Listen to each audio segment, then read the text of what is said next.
¿Sabes? Una de las maneras que puedes saber que tienes el Espíritu Santo es un poco subjetiva, que es el hecho de que la Escritura dice en capítulo 8 de Romanos que el Espíritu mismo te da testimonio adentro de ti mismo de que eres hijo de Dios.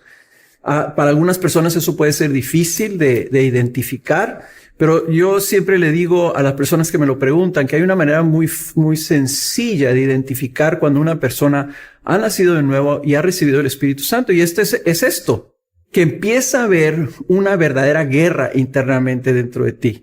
Algo que no sucedía antes, que tú podías pecar y estabas tranquilo con tu pecado, no te afectaba, no te redarguía nada dentro de ti tu pecado. Cuando tú recibes el Espíritu Santo, como dice el capítulo 5 de Gálatas, empieza a haber un conflicto adentro de ti. El Espíritu se empieza a oponer a la carne y empieza a haber una guerra.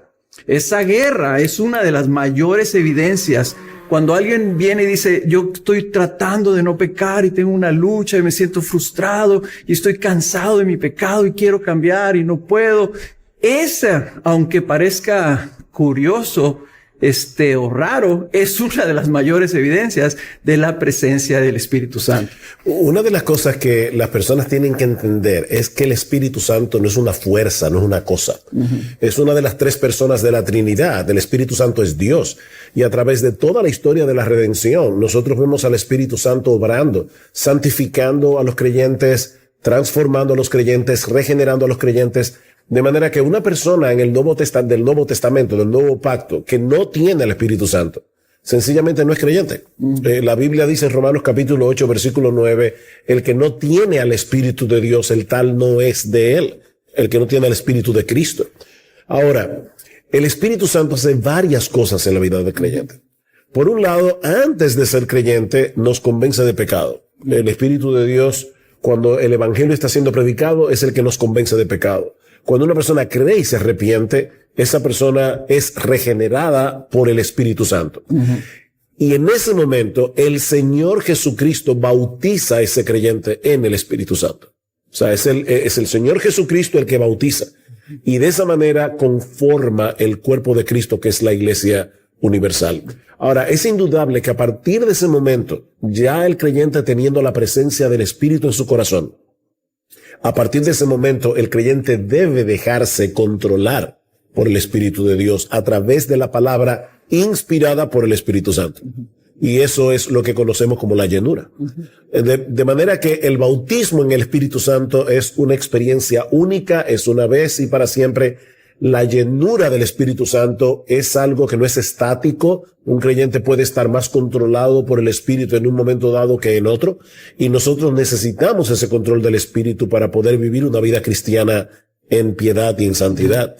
Ahora, yo te animaría en el sentido de que tú sepas que muchas de las cosas que tal vez estás considerando normales en tu vida, como por ejemplo, el Espíritu Santo va a producir en ti un amor por la palabra de Dios, un deseo por la palabra de Dios, una experiencia de un verdadero encuentro con Dios cuando tú estás leyendo la palabra.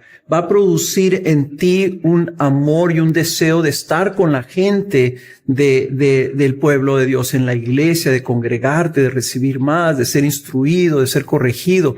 O sea, empiezan a haber cosas que antes no estaban. Esa evidencia de que tú estás consciente, esto yo no lo produje en mi vida, esto no es natural, esto es algo que está viniendo por otra presencia, otra influencia en tu vida.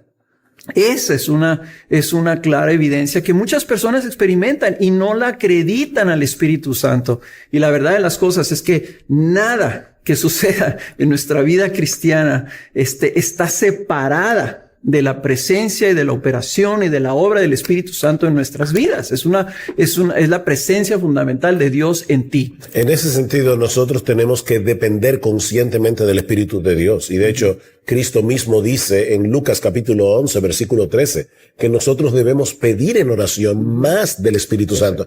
Y la idea no es que el Espíritu es una cosa que se nos da por pedazo. Es que debemos tener un control mayor del Espíritu en nuestra vida, una presencia mayor del Espíritu en nuestra vida. Debemos depender continuamente del Espíritu Santo. Exactamente. Ayúdanos compartiendo este video con más personas, dale un buen like y suscríbete a este canal. La gracia y paz de nuestro buen Dios y Salvador Jesucristo sea contigo.